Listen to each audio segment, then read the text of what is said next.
नमस्कार, welcome to career 247। मैं हूं प्रशांत धवन। नाउ दुनिया भर में आप देखोगे इंडिया चाइना रिलेशंस में जो इंप्रूवमेंट हो रही है इसको कवर किया जा रहा है। चाहे आप बीबीसी, सीएनएन, फॉक्स न्यूज के मैंने आर्टिकल्स देखे हैं, हर जगह आपको यहां पर यह हेडलाइन दिखेगी कि Beijing opposes bully US for 50% tariffs on India. ये बात देखकर वेस्टर्न मीडिया भी काफी हद तक सरप्राइज्ड है कि ट्रंप ने जो टैरिफ लगाए हैं, सैंक्शन लगाए हैं भारत पर, उसके अगेंस्ट अब चाइना खड़ा हो चुका है। चाइना कह रहा है कि हम बिल्कुल इसके अगेंस्ट खड़े हैं and we support India. Literally यहां पे आप देख पाओगे चाइना के जो एम्बेसडर हैं टू इंडिया, इन्होंने बहुत ज्यादा प्रो इंडिया स्टेटमेंट्स दिए हैं रिसेंटली। और ये देखिए चाइना को काफी हद तक सूट करता है। चाइना को भी पता है कि अभी के लिए कुछ ही टाइम है, इनके पास 90 डेज के आसपास का टाइम है, जो कुछ पता नहीं है, कभी भी खत्म हो सकता है। ट्रंप काफी बार 90 डेज का टाइम बोलते हैं, फिर 45 डेज में डिसीजन ले लेते हैं। तो चाइना को पता है कि कल को उन पर भी टैरिफ सैंक्शन, सेकेंडरी सैंक्शन लग सकते हैं। तो चाइना इस वक्त भारत की सपोर्ट में आगे खड़ा हो चुका है। और इसके रिस्पॉन्स में हमने ये ऑब्जर्व किया है कि इंडिया चाइना ट्रेड 5 साल के बाद अब रीओपन हो चुका है। इधर आप देख पाओगे, ये आपको दिख जाएगी इंडिया चाइना बॉर्डर। यहां पर जो 3 लोकेशंस आपको दिख रही हैं, एक तो शिपकीला, लिपू लेक और नाथुला। ये जो 3 लोकेशंस हैं इंडिया चाइना बॉर्डर पे, यहां पर ट्रेड शुरू हो चुका है। चाइना का सामान भारत में आ रहा है, भारत भी अपने एक्सपोर्ट चाइना में कर रहा है। और अगर आप सोच रहे हैं कि ये ट्रेड 5 साल तक रुका क्यों रहा, कोविड 19 के टाइम में ये ट्रेड रोका गया था। उसके बाद गलवान इंसिडेंट हो गया, तब से लेकर अब तक सिचुएशन काफी हद तक ठंडी थी बॉर्डर पे। 5 साल के बाद ट्रेड रिवाइव होना, पूरे एशिया में इसकी गूंज पहुंच रही है। जापान नोटिस कर रहा है इसको। जापान में मैंने देखा है कई जियोपॉलिटिकल एनालिस्ट डोनाल्ड ट्रंप को कोस रहे हैं, क्योंकि जापान में उनको उम्मीद थी कि इंडिया चाइना के रिलेशंस खराब रहेंगे तो जापान इंडिया के साथ स्ट्रॉन्ग टाइज बिल्ड कर सकता है। जापान में मैं देख रहा हूं काफी फ्रस्ट्रेशन है कि ट्रंप ने क्या कर दिया है। इंडिया चाइना के रिलेशंस इंप्रूव हो रहे हैं और अभी सुनने में यह भी आ रहा है कि टिकटॉक की वापस एंट्री हो सकती है भारत में। इस पर मैं एक अलग से वीडियो लेके आऊंगा, because if this happens this will be a massive development. और इंडिया चाइना रिलेशंस के प्रोग्रेस को देखकर रशिया काफी खुश है। एशिया के कई देश काफी पॉजिटिव तरीके से रिएक्ट कर रहे हैं। ऑब्वियसली वेस्टर्न कंट्रीज इसको लेकर काफी नर्वस हैं। यूएस में काफी गुस्सा है। यूएस में मैंने देखा है कि डोनाल्ड ट्रंप के जो एडवाइजर हैं उन्होंने ऑलरेडी बोलना स्टार्ट कर दिया है कि हमने भारत पे टैरिफ लगाए, हमको उम्मीद थी कि भारत अपना काम करने का तरीका बदलेगा, मगर ये तो जाकर शी जिनपिंग के गले लग रहे हैं। यूएस काफी हद तक फ्रस्ट्रेटेड है, बट सबसे ज्यादा फ्रस्ट्रेशन ऑफिशियली एक देश ने दिखाई है, वो कंट्री है नेपाल। भारत और चाइना के बीच में ये जो देश आप देख पा रहे हैं, नेपाल। नाउ इंडिया के नेपाल के साथ बहुत अच्छे रिलेशंस हैं। पर्सनली मैं मानता हूं कि Nepal is one of our closest partners. हम एलाई वर्ड यूज करते नहीं है, but civilizational ties, cultural ties, बहुत अच्छे रिलेशंस हैं हमारे नेपाल के साथ and we should promote these ties. But पिछले कुछ सालों में जिस तरीके से ये जो प्राइमरली आप रीजन देख रहे हैं यहाँ पे, लीपू लेक पास के आसपास का रीजन, इसको नेपाल जो क्लेम कर रहा है ना, इसकी वजह से इंडिया नेपाल रिलेशंस में प्रॉब्लम आई है। अब नेपाल ने अचानक से प्रोटेस्ट करना स्टार्ट कर दिया कि बाकी जगह तो इंडिया चाइना का ट्रेड हो रहा है, ठीक है, मगर लीपू लेक जो यहां से गुजरता है ट्रेड राउट, यहां से ट्रेड इंडिया चाइना क्यों कर रहे हैं? ये तो नेपाल की धरती है।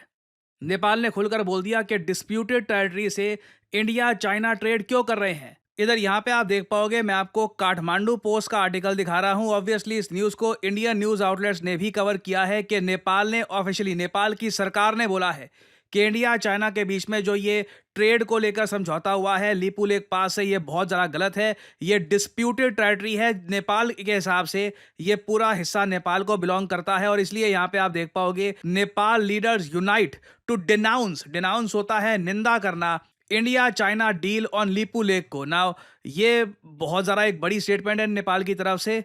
नाउ यहाँ पे आप देख पाओगे, ये आज के समय नेपाल के कई नेता कह रहे हैं लीपू लेक और काला पानी ये दोनों नेपाल के हिस्से हैं।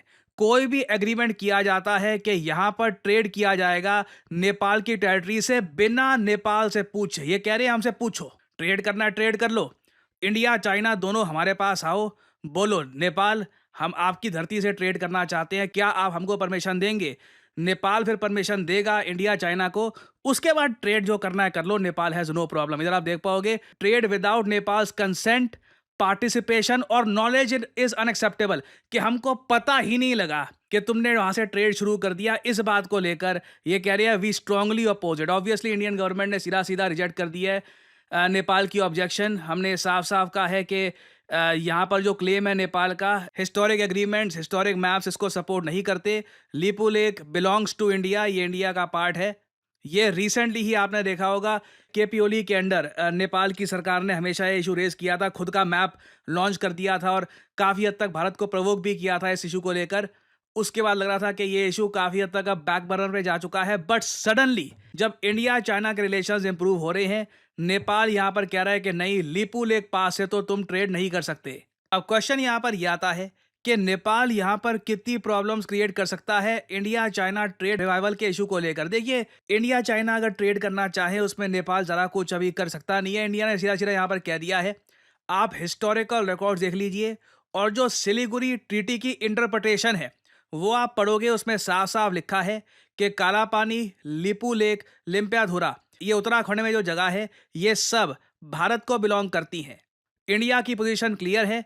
इंडिया लीपू लेक को एक हिस्टोरिकल ट्रेड रूट की तरह देखता है जो 1954 से एक्टिव है। भारत 1954 से यहाँ पर ट्रेड कर रहा है इस रूट के थ्रू। कभी नेपाल ने ऑब्जेक्शंस करी नहीं है एक्सेप्ट दिस टाइम। यहाँ पे आप देख पाओगे इंडिया की मिनिस्ट्री ऑफ एक्सटर्नल अफेयर्स ने यह कहा है कि नेपाल की ऑब्जेक्शंस अनजस्टिफाइड और अनटेनेबल है। इंडिया बिल्कुल डिप्लोमेसी को लेकर ओपन है, वी रिस्पेक्ट नेपाल, मगर ये यूनिलैटरल क्लेम्स बिना डिस्कशन के, बिना कुछ बातचीत के, बस नेपाल अपनी तरफ से क्लेम कर दे एक बहुत बड़ा लैंड के ये हमको बिलोंग करता है, इसको भारत बिल्कुल रिजेक्ट करता है। और इवन तो आज के समय देखिए नेपाल भारत की धरती पर क्लेम कर रहा है ये सारी बातें कर कर, दूसरी तरफ भारत कॉन्स्टेंटली नेपाल में डेवलपमेंट प्रोजेक्ट्स बिल्ड कर रहा है। प्रॉब्लम मैं यहाँ पर यही बोलूँगा, हमारी जो ये मेहनत है ना, ये न्यूज़ तक पहुँचती नहीं है।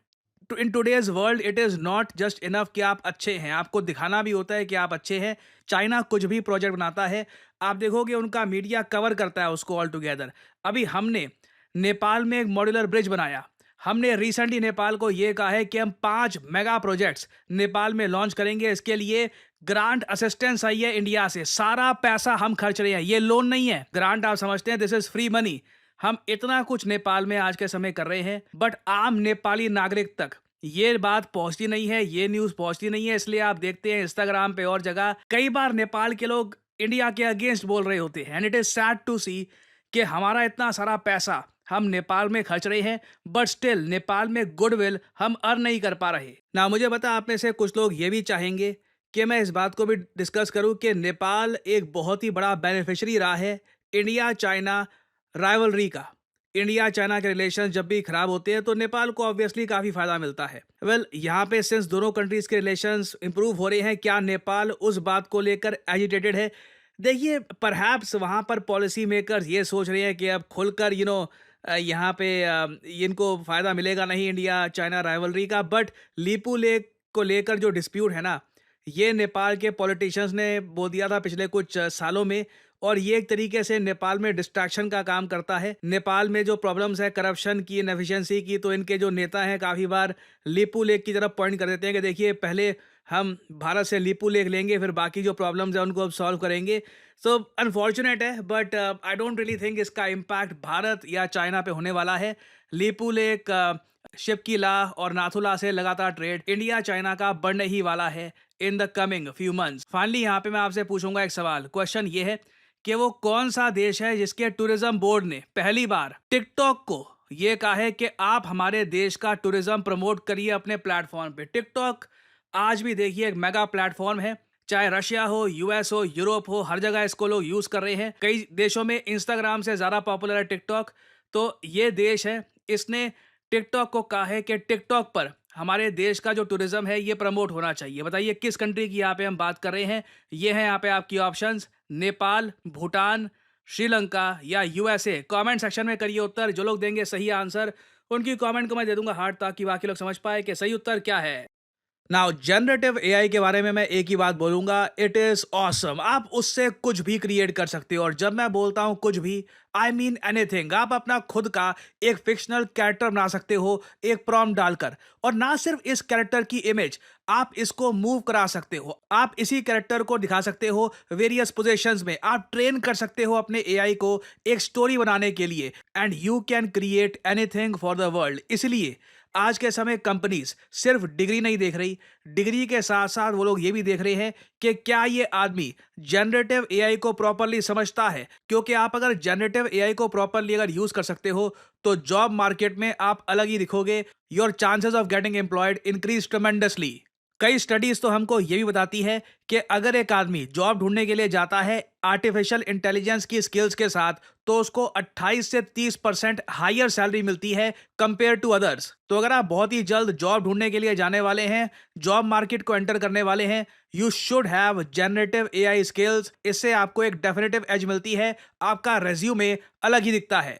और ऑल्दो आप अगर मार्केट में जाओगे तो जनरेटिव एआई सिखाने वाले आपको बहुत सारे कोर्सेज मिल जाएंगे, मगर ज़्यादातर जो ये कोर्सेज हैं इनमें प्री रिकॉर्डेड लेक्चर होंगे जो एक बार को आप देख सकते हो। उसके बाद कोई आपका क्वेश्चन है, कुछ क्वेरी है, ये रिजॉल्व हो पाएगी नहीं हो पाएगी इसकी कोई गारंटी नहीं है। जबकि करियर 247 में हम आपको प्रोवाइड करते हैं अपने जनरेटिव एआई कोर्स में 130 घंटे की instructor led live virtual training, जहां पे आप सवाल पूछ सकते हैं, कुछ आपको चीज नहीं समझ आ रही आप ओपनली पूछ सकते हैं, समझ सकते हैं कि प्रॉम्प्ट कैसे डालते हैं, खुद की प्रॉम्प्ट लाइब्रेरी कैसे बनाते हैं। देखिए, generative AI is not just about prompt डाल दिया चलो हो गया।